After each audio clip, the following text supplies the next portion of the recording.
Tonight will be on the law.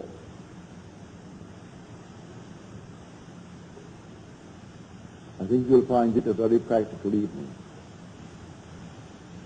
But remember, you are the operant power. It doesn't operate itself. But all day long, whether you know it or not, you are operating it. Nothing appears to us in perception which cannot be duplicated in fancy. Consequently, the world perceived always resembles our private fancy, and is therefore, as far as the evidence goes, imaginal in character.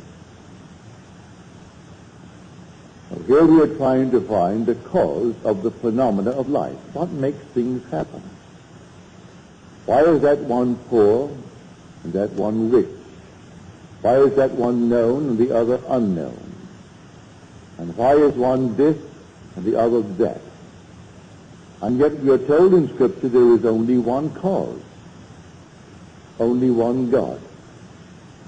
Hear, O Israel, the Lord, our God, the Lord is one. There aren't two gods, there's only one God. But we have to find out who this one God is. If I should speak to you now and say, and speak of your God, the chances are, and you can give it any number you want, 1,000,001 or trillions in one, that hearing the word your God, that your mind will instantly think of someone or something external to yourself. I do not care how you form it, but you will think of God, your God, as external to yourself. But if I spoke of your imagination, I am certain you will think of no one but yourself. Could it be that your imagination is the God of Scripture? If you read Scripture carefully, you will find that it is. There's only one creative power. We are told in the 32nd chapter of the book of Deuteronomy that I, even I, am He, and there is no God beside me. I kill, I make alive, I wound, I heal, and there is none that can deliver out of my hand. From this we see that the creative power of the world, the creator of the world, is like pure imagining in ourselves. He works in the very depths of our soul, underlying all of our faculties, including perception. But he streams into our surface life, least disguised, in the form of productive fancy. So you see anything here through your senses. Shut your eyes, close your senses completely, and you can reproduce it in fancy. Does it teach me anything? Well, I'll tell you, it'll teach you everything if you'll believe it. If I can get you to accept the true God, the only true God, which is your own wonderful human imagination. Does Scripture teach it really? Yes, Scripture does. And the word of the Lord, the word translated Lord, is the Hebrew Yod He Vav He. It's not sounded, although we do try to sound it, we translate it as the Lord, and sometimes Jehovah, and sometimes they'll translate it, which they shouldn't, say as God. But the Lord, yes. The word Jehovah, yes. Well, the word Jesus begins Yod, He, Vav. So here we find the same root in the word Jesus. Therefore they call him the Lord. And the word of the Lord came to Jeremiah, saying, Arise and go down to the potter's house, and I will let you hear my word. So I went down to the potter's house, and there he was, working at his wheel, and the vessel in his hand was spoiled, that he was making of clay. But he reworked it into another vessel, as it seemed good to him to do. Well, the word potter, you think in terms of a man. I know in little Barbados, where I was born, I would go up to the potter's field. And there he was, working these things out of clay. Things where we would put the normal water into it, and in some strange way, it chilled it.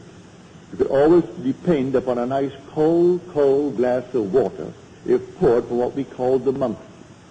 It was a thing made of clay, had a little clay top, and an open thing like a huge big teapot, but made of clay. In the hottest moment of the day, if you poured it from that clay, it was always nice and cold. And so I could see him now form the entire thing with his hands. But in Scripture, the word potter means imagination. You'll find what I've just quoted in the 18th chapter of the book of Jeremiah. You'll also find it in the 64th chapter of the book of Isaiah. Thou art our Father, our potter. Who is the Father? Well, the Lord.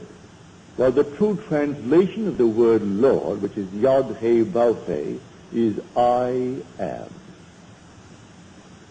If I should go to the people of Israel and say to them, the God of your fathers sent me unto you, and they ask me, what is his name? What shall I say? Say to them, I am. That is who I am. Say to them, I am has sent me unto you. Not the Lord has sent me unto you, or Jehovah has sent me unto you, or Jesus has sent me unto you, for these always takes the mind outside of self. But say to them, I am has sent me unto you. You want to know his name? Just say, I am. That is who I am. That is my name forever. And by this name I shall be known throughout all generations. But man will not bring himself to believe that that is God. He will not bring himself to believe that his own wonderful human imagination is God. And that is God, that forms everything in this world. There isn't a thing that you now see in the world but what it was once only imagined. Their image preceded the objective fact. So objective reality is purely produced through imagining.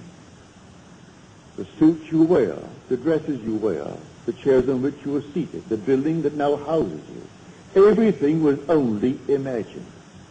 And then it became an objective reality. And we think the objective state is its reality. And it's not so at all. That which is the imaginative image is its reality. Destroy the objective fact, I can reproduce it from the imaginative image. It is all within us. Our own wonderful human imagination is the God of Scripture. Now we are told all things were made through him, and without him was not anything made that was made. He was in the world, and the world was made through him, yet the world knew him not. So you walk the earth as the cause of the phenomena of your life. You could be, if you are vivid in your imagination, be influencing the imaginations of unnumbered people, and you, unseen by them, are the cause of the phenomena of life. If they are passive, they fall under your influence. If you are powerful in your imagination, you are creating the phenomena of life. And those who are not in control of their imagination, who are moved by the wind of every little rumor, every opinion, they simply sway from side to side as you, in control, move them. You are the one treading in the winepress, and no one knows it. You could be in a dungeon, serving a long, long span of time, and while there, eaten up with a desire.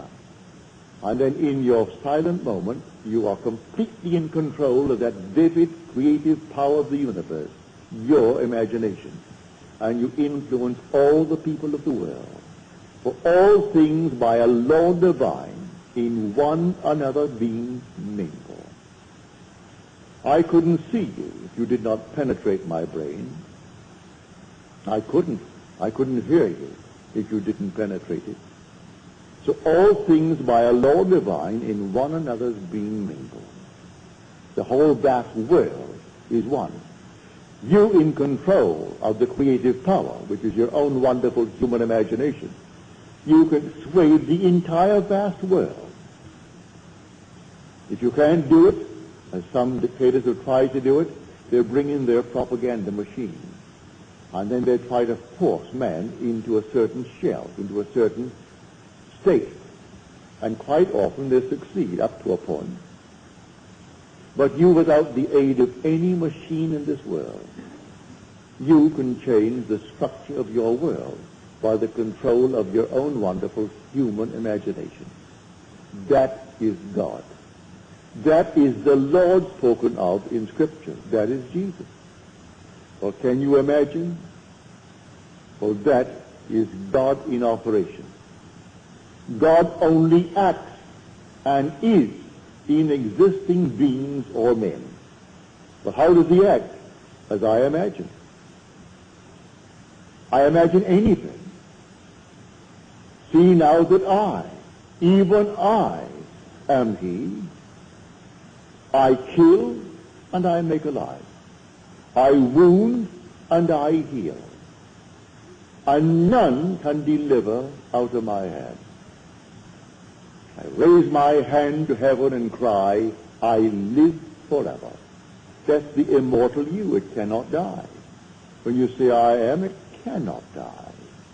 It's not confined to the little garment that you're wearing.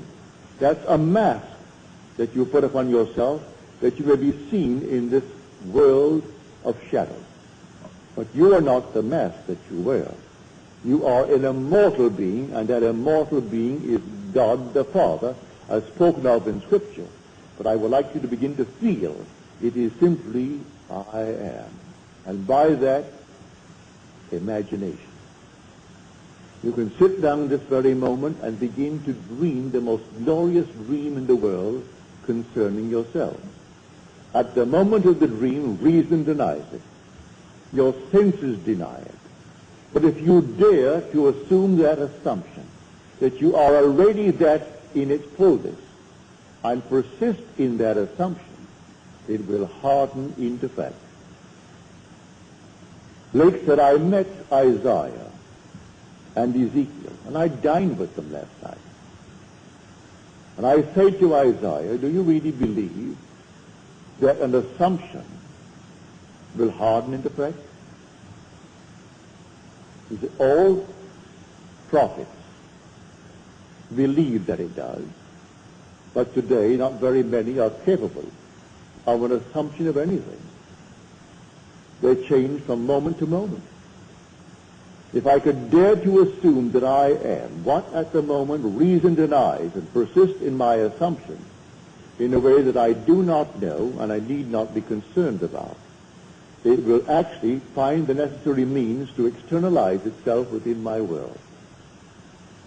That I know from experience, and Scripture teaches it from beginning to end. This is the law that came after the promise. The promise came first, and that is irrevocable. No one can fail in the fulfillment of the promise. You will awaken one day as God himself, and you will know it. That is the promise. But while we are moving through this vale of tears, we have a law, and the law is the law of assumption. If I dare to believe that what I have said will come to pass, and not question it, well, go your way, it will come to pass.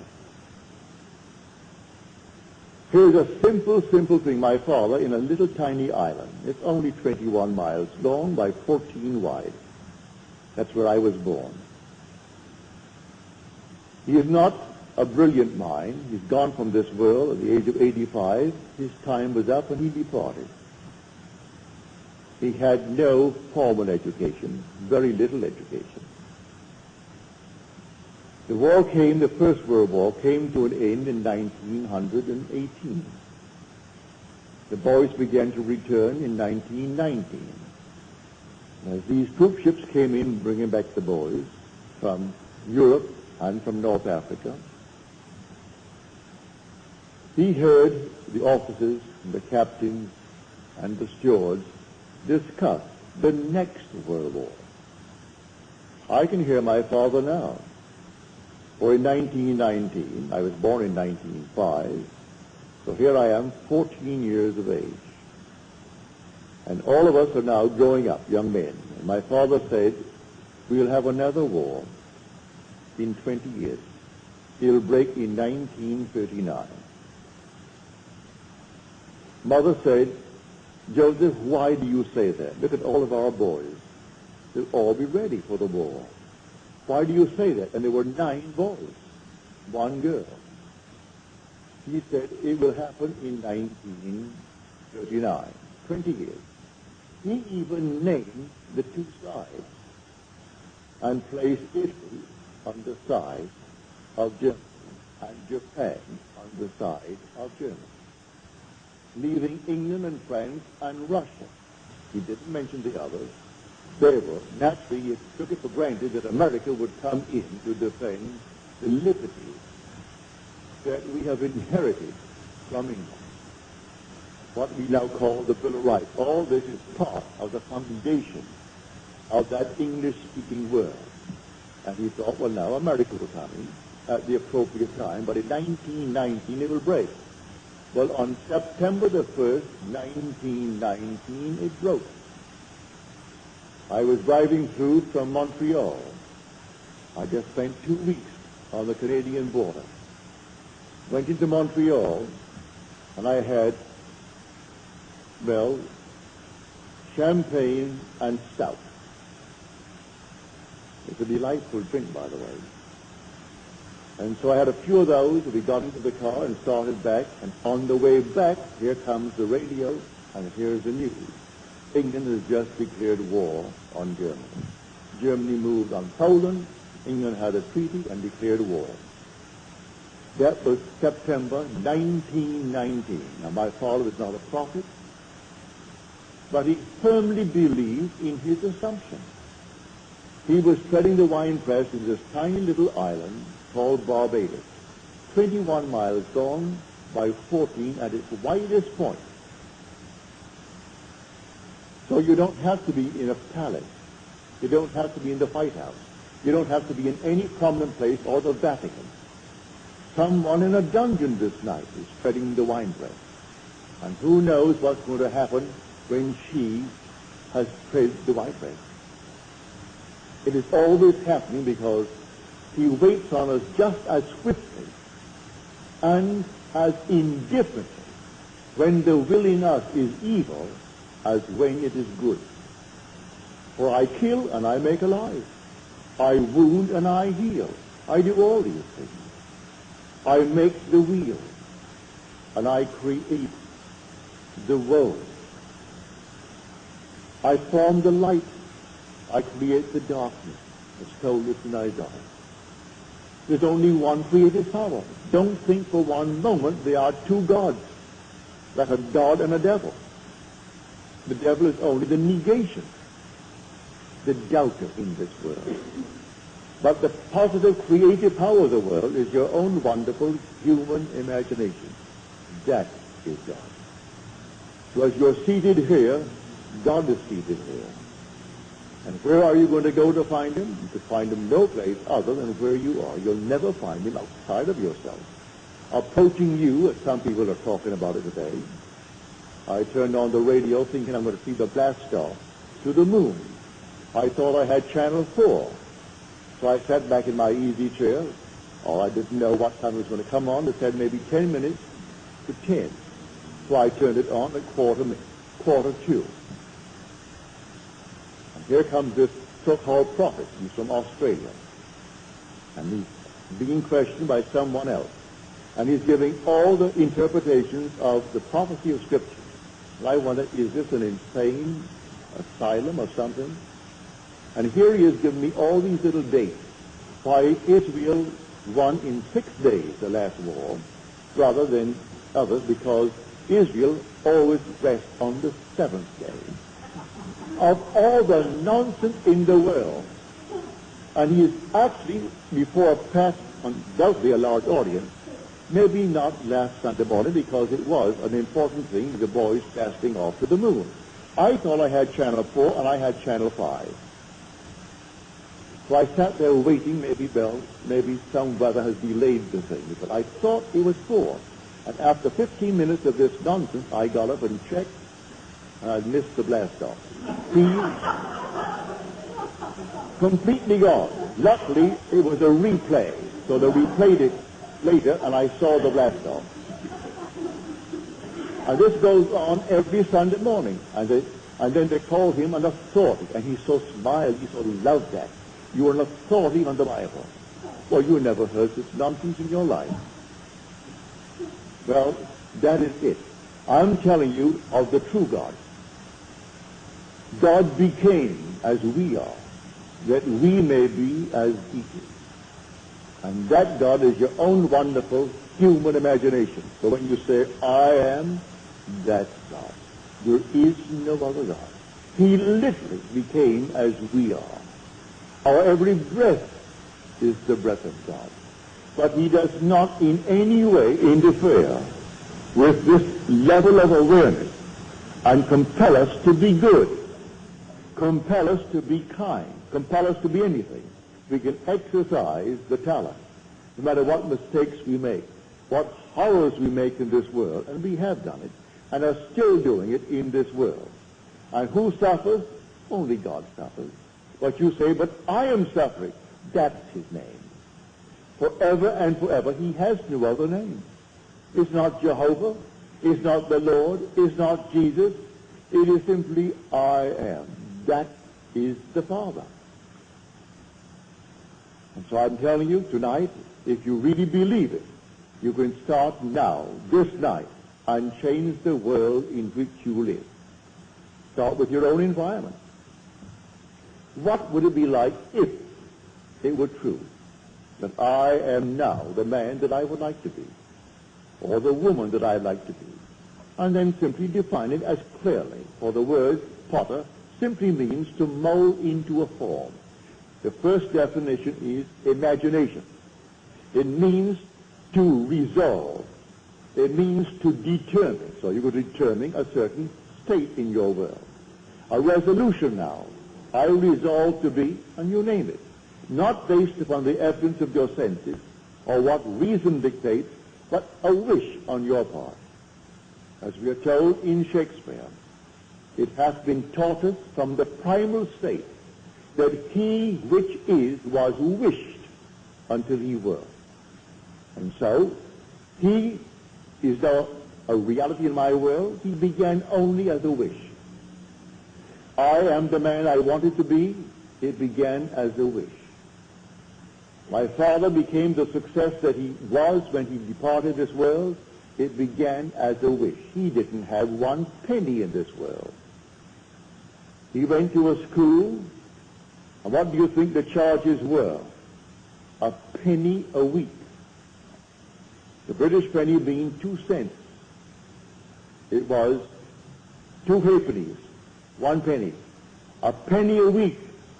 And many a week, his father being a very, very heavy drinker, couldn't find the penny to pay that fabulous scholastic fee. But he came out and started without a decent education, but he had a dream. And he always had the dream. And when he was toppled from a small little partnership, 2 of my brothers went to see the 3 men who actually maneuvered the entire thing. And they asked, why? What happened to Daddy? Why did this thing happen? You know what one of them said to my 2 brothers? You Goddard throw your hat too high. Well, you can't throw it high enough, I tell you. Who in this world is more entitled to any exalted state than you, when housed within you is the only God?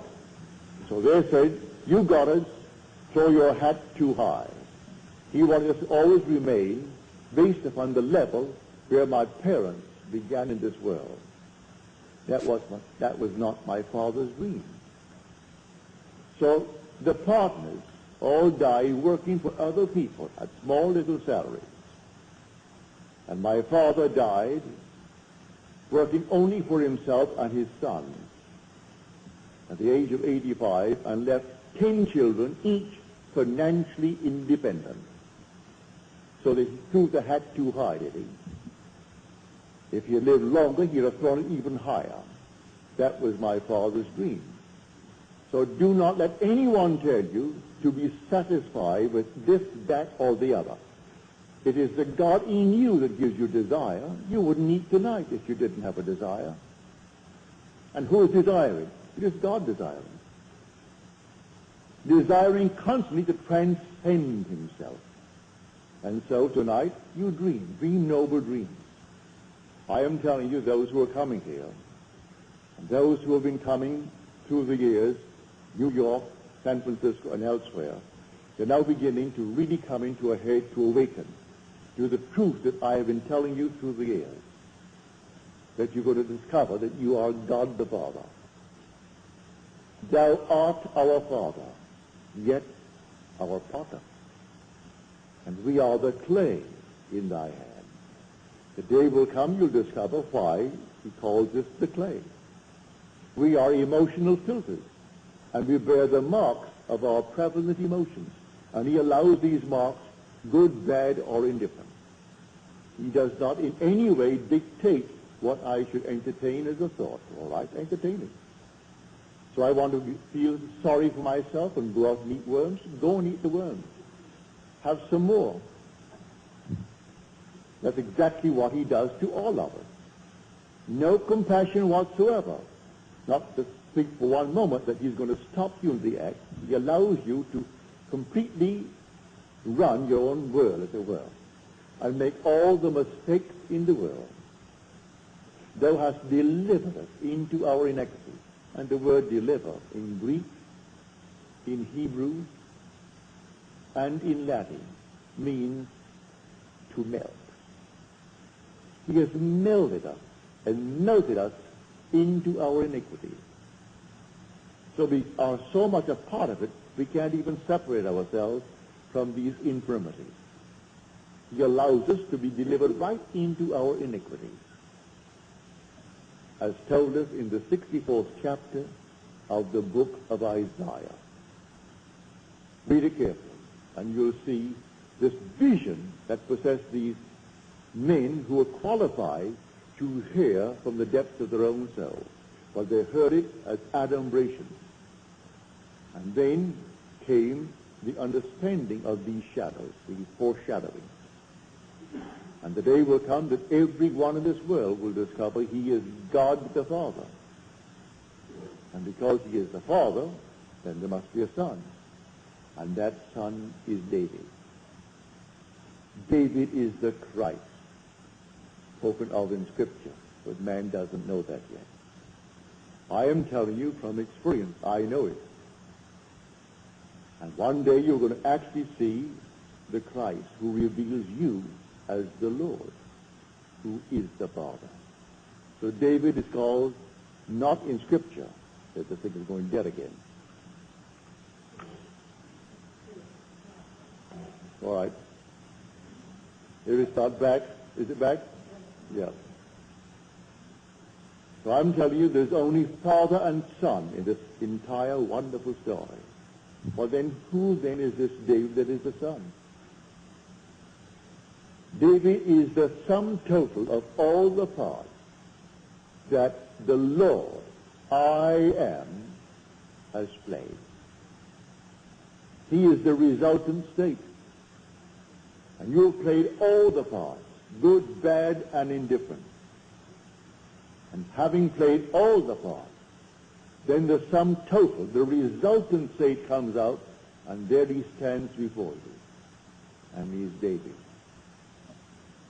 David is the resultant state, the Christ, the anointed one of the Father. And it takes him to reveal you as God the Father. And everyone is going to have this experience. There's a lady here tonight who had this experience back in November. Said, I came upon this beautiful youth of sheer innocence, about 13 years of age, ruddy of complexion, as described in the 16th chapter of 1 Samuel. And he came to me and he said, you are in the fatherhood degree. And I said to him, how do you know? He said to me, I know. I know. And then the vision faded. Then she said, I had this experience. I saw 3 men walking towards me. They were all with a heavenly smile on their face. As they approached, they so resembled each other they could be triplets.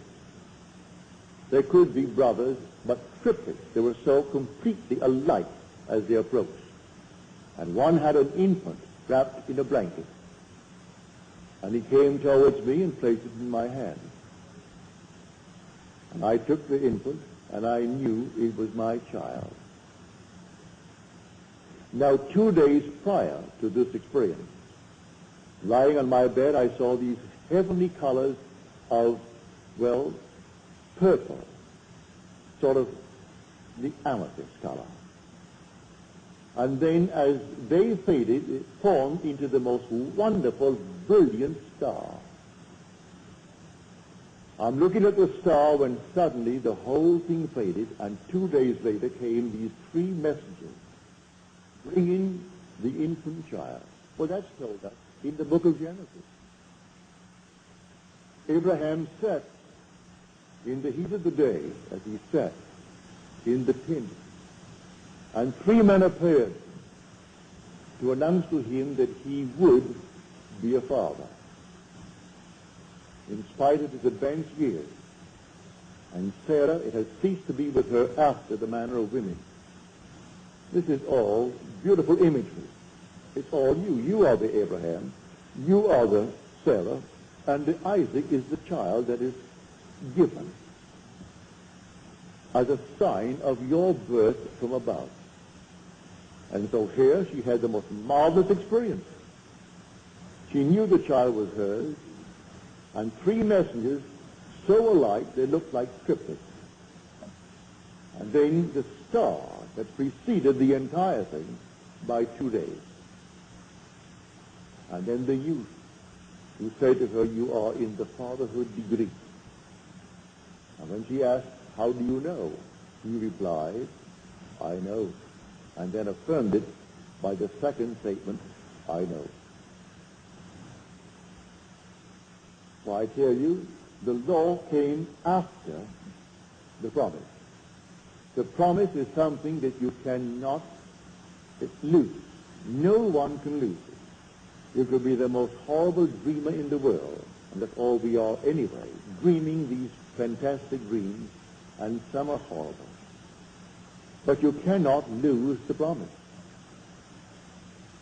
You can work the law beautifully up to the extreme. Does not mean in any way you're going to earn the promise. The promise comes in spite of your use of law. But while we're in the world of Caesar, why not understand the law and use it wisely?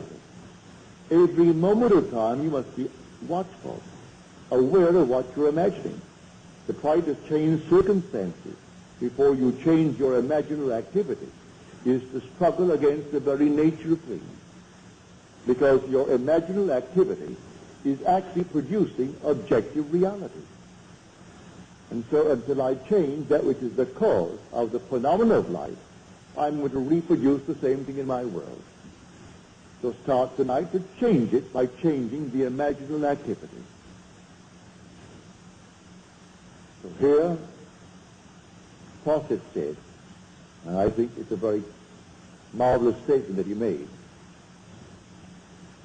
the secret of imagining is the greatest of all problems, to the solution of which all should aspire. For supreme power, supreme wisdom, supreme delight lies in the far-off solution of this mystery. There are so many facets to it. Here I stand, and I say I'm all imagination. But am I really here based upon the evidence of my senses? Can I not block out what my reason and my senses are dictating and be elsewhere? Can I not imagine myself to be elsewhere and view the world from there? Instead of wanting to be there and viewing it from here, which tells me I am not? Well, try it. You can be any place you want to be in this world. Man must be wherever he is in imagination, for man is all imagination. So I will simply imagine myself to be elsewhere, if that's where I want to be, or to be other than what I am, if that's what I want to be, and view the world from that assumption. Go forward and prepare the place. He says, wherever the sole of your foot shall tread upon, the same gave I unto you. Wherever the sole of my foot treads, he gives me. For they don't remain here all the time if I want to be elsewhere. And the elsewhere need not be spatial. It could be in a financial manner. It could be in a social manner. It could be in any manner. And so I would dare to trade on a different level. I would dare to assume that I am that which I want to be. I'm treading on it. And I must be wherever I am in imagination, for I am all imagination. Man is all imagination, and God is man, and exists in us, and we in him. The eternal body of man is the imagination, and that is God himself. The divine body we call Jesus is your own wonderful human imagination. And you beat him morning, noon, and night by the misuse of your imagination. He bears all the stripes of man. But he's only your own wonderful human imagination. And he is the immortal you. And one day he will awaken in you, not as another, but as you. That these fellows go forward believing that some strange thing is going to happen, and he's going to come out of the clouds and shake their hand. They'll wait forever. When he comes from within, because he is within. Do you not realize that Jesus Christ is in you? Unless, of course, you have failed to meet the test. Examine yourself to see whether you're holding to the faith. Jesus Christ is in you. Do you not realize that you are the temple of the Lord and the Spirit of God dwells in you? If he dwells in thee, why look on the outside for him to come? When he comes only to awaken within thee, because he's already within thee. He awakes within thee as the very being in whom he awakes. And then I see confirmation of that when I see the resultant state daily. And this handsome, wonderful, you never one can paint. Oh, they can attempt it, but you can't paint or sculpture the beauty of David. He's beyond description. Something alive that you cannot describe. That's the resultant state of all the parts that the Lord has placed. And who is the Lord? I am He. So you're told you will die in your sins unless you believe I am He. Now this person believes in an external God. They'll find it so much easier to stick him on the wall and cross themselves and get them and genuflect. That's done. Did it for today, therefore my work today is done now. We'll do it again tomorrow. Meanwhile, I go about my business doing all kinds of nonsenses with my imagination, and I think I serve the Lord. It's not something you do once in the morning before some little thing on the wall. It's something you do 24 hours a day. You carry it right into the dream world with you. And there your reactions are as they should be when you're awake here. That you're completely in control of your wonderful human imagination, for that's God. That's the creative power of the world. So take anyone, wherever he is, and just try to lift him up to something other than what he seems to be, if he wants to be other than what he is. And they ask him to persist to the best of his ability in that new assumption, and to feel it as you would a suit of clothes. It's new when you first buy it, wear it for a week, it's old stuff. The first day you put it on, you think everyone knows you're wearing a new suit. And really no one does. But you do, and so it's what you do. And so after a little while, it's an old suit. So put on the feeling. It's like something new when you first put it on. And wear it. And then after a while, it becomes so natural. And then it objectifies itself in your world, and you become exactly what you've assumed that you are. For an assumption, though false, if persisted in, will harden into fact. You try it. Who would have thought an insane person like a Hitler or a Stalin could, by a mere assumption, rise to the height that they did and actually control intelligent men and women, 100 million Germans, the other 200-odd million Russians. And they could destroy them with impunity, kill millions with impunity. They weren't put on trial. Yet both were thieves and robbers before they actually moved to that position. Stalin was a bank robber and served time for it, and yet they honored him over the years he was there, knowing all along he was insane. Well, you can't conceive of a man called Hitler sane. He was just as insane as anyone could be. But he did assume, and boldly assume, and he lived in it. That's what I mean by this strange, peculiar law that kills and makes alive. And it wounds and it heals. It makes the dark and creates the light. It forms the wheel and still creates the world. It does all things, and no one can deliver out of its hand. So it's entirely up to us. What are we going to do with this creative power in the world when we ourselves are that power? You don't say you're going to take it from outside and use it. We are the power. We are the creative power of the universe. And that power, the world calls God, but in calling it God, in calling it Jehovah, in calling it Lord, they are missing the point. Because they put it on the outside. If you really know, read the 3rd chapter, the 14th verse of Exodus. That's where the name is beautifully described for us. And when I come to the people of Israel, and I tell them, the God of your father sent me to you, and they say, what is his name? What shall I say? Say unto them, I am. That is who I am. And when you go to them, you just say, I am. has sent me to you. And that is my name forever. And by that name I shall be known throughout all generations. But Israel finds it difficult to keep the 10th. And so it's always something other than I am. It's so much easier to blame someone other than self for the things that are happening to us. And I point here, there, and elsewhere. I forget what I did in my idle moments. And when the harvest comes up for me to reap it, I deny that I planted these seeds. When on earth did I plant them? Well, if I was honest with myself, I would know.